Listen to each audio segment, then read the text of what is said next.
Hi, this is Bill from Hiragari, and I'm actually here in Nipponbashi in Osaka. And it's a Sunday, which is the big kind of shopping day. It's a long weekend, and I thought I would come in and check out what secondhand musical instruments, what secondhand music technology was up on offer here at Softmap. Softmap have a sub-brand called Creators Land where they sell secondhand MIDI, secondhand musical instruments, and they've been around for a really, really long time, back to the point where they're like MIDI Land, they used to be called. There's one in Akihabara in Tokyo and one in Nanba here in Osaka, and this is the one which we're going to go check out in a moment. So this is Creators Land in Nanba, and what you're looking for is MIDI, particularly these two characters here, Chuko, which means second hand, and here we've got Chuko Digital Audio. So this is where you want to come for your second hand music instruments.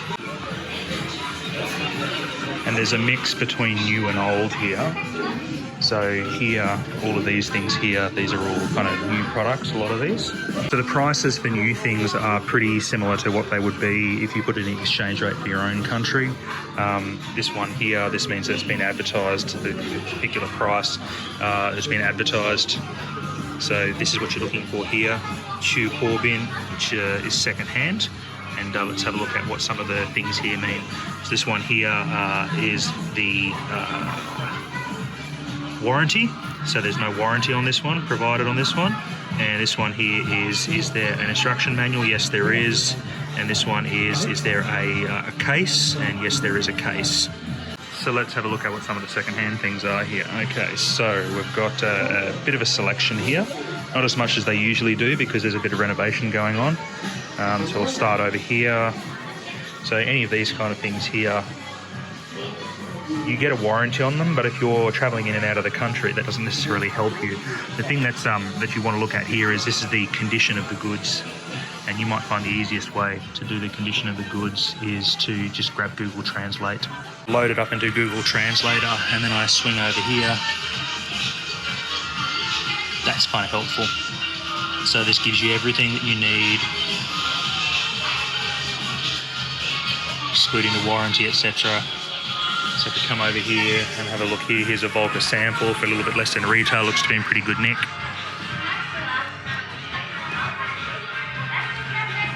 Same kind of thing. Let's have a look at something else. Now here is an interesting piece. This is a analog video mixer, which I would have really longed for a couple of years ago. I don't know, it might still be useful, but let's have a look and see what you get with that, just for the difference.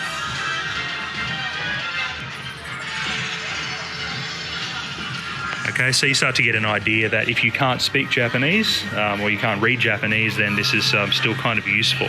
There's free Wi-Fi here, like you can just go on, find the free Softmap Wi-Fi and then log in with your phone and all that kind of thing. I wouldn't do your internet banking on it because it's not really a secure connection, but it's fine for running like Google Translate and looking something up if you wanted to check the price. So I've actually just spied down here, there's a Korg Electribe 1 Mark II model.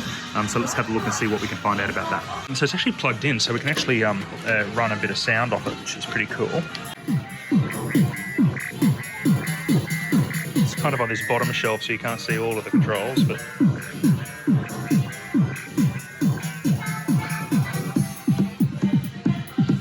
oh yes, if you can hear it over the in-house music.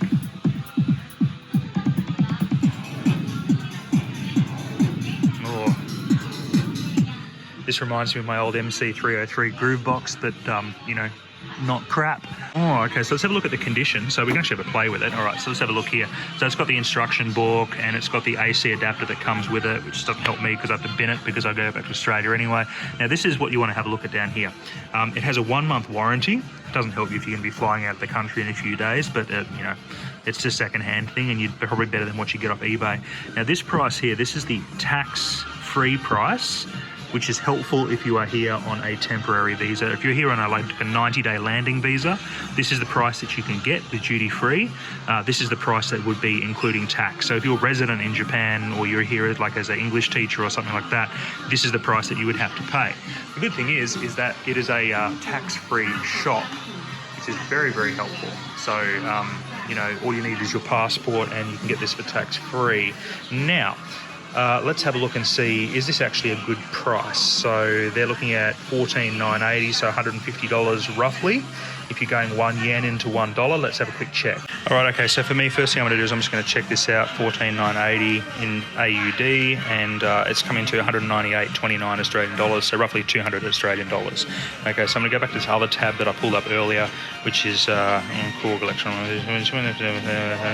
And then we can have a look here, and we can go, okay, right, so we've got some wiki articles on it, so we can have a look.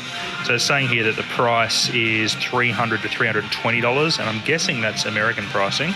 Let's have a quick look and see what we'll be getting for that on eBay Australia. So we're gonna go ebay.com.au and see what we've got here. Okay, so we've got a Korg Electribe.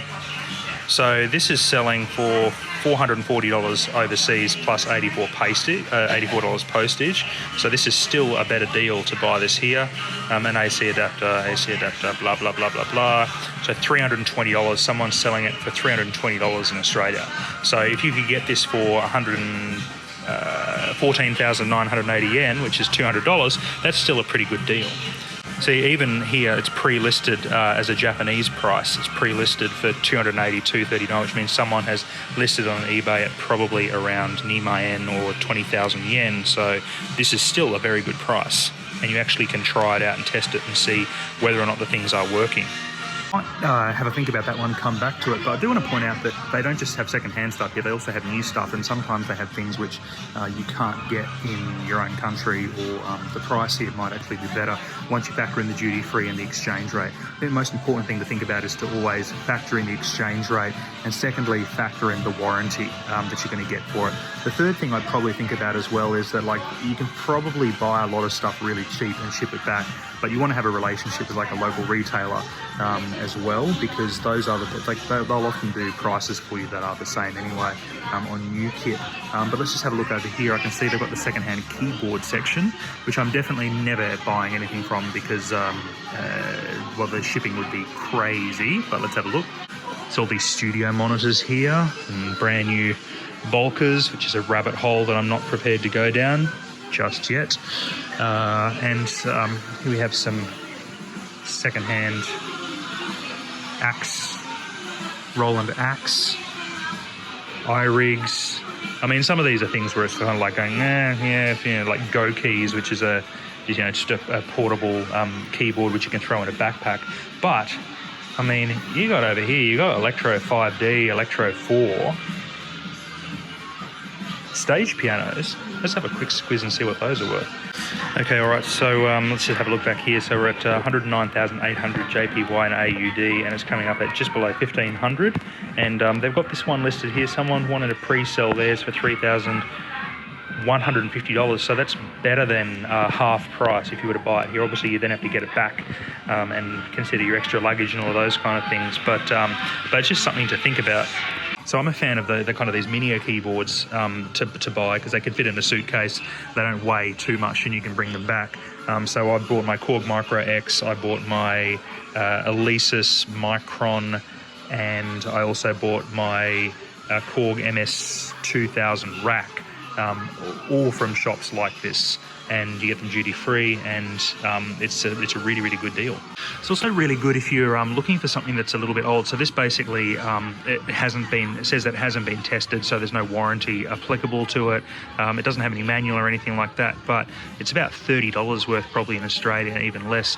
But if you've got something that is an older machine, for example, the thing which I like about this is has the old Apple serial bus connector. So if you're going to go full on vintage with an old Mac SE30 or Quadra or something like that to create like a MIDI music studio, 4 outputs here, you're not going to find something like this new anymore. So you probably won't find the USB drivers for this. If it needs specific drivers, I don't know. But the interesting thing is this is a nice little throwback here. Interesting is it has this nice little feature here. It actually lets you output SMPTE. So what we used to do in the olden days when we wanted to run off tape, we were running off digital tape or analog tape, and you wanted to synchronize things together, what you do is you would sacrifice one of your tracks to Stripe to record a SMPTE time code to the tape. And then when you played the tape back, you would slave everything to tape So what you could do is, if you had a couple of MIDI devices, this one here lets you have up to 6 outputs and 4 inputs. So what you would do is you would print SMPTE to one of your audio tracks, and then you would play back from your multi-track audio recorder, and then you would set this to lock onto the SMPTE, to slave to the SMPTE, and basically SMPTE would control all of your MIDI rig and all of that kind of thing, and that's how you got MIDI to lock onto audio recording. So that's pretty cool. But yeah, like I was saying, so if you've got, it says here that it's junk, and that's because it hasn't been tested. So this is a key thing to look out for here, junkuhin. So this means it's basically, we haven't tested it, we don't know whether it works or not. We assume it does because the person who sold it to us did, but we haven't tested it, so buy at your own peril. I hope you found that interesting and useful. If you end up coming to Japan, maybe you can take home a little bit of electronic souvenir, considering that, like Korg and Roland and Yamaha and all of those brands, they're all Japanese anyway. You can pick yourself up a little bit of something vintage. This car behind me looks like it's trying to come in and park, so I'm going to finish this video. Make sure to like, subscribe for more videos. I will do more videos next time I come to Japan. If you've got anything you'd like to see, make sure to put it in the comments below. I think old mate behind me has just actually crunched. He is grinding the bottom of his fender. That is not good. Yeah, it sounds horrible. Okay, I'm going to get out of here. I'll see you in the next video.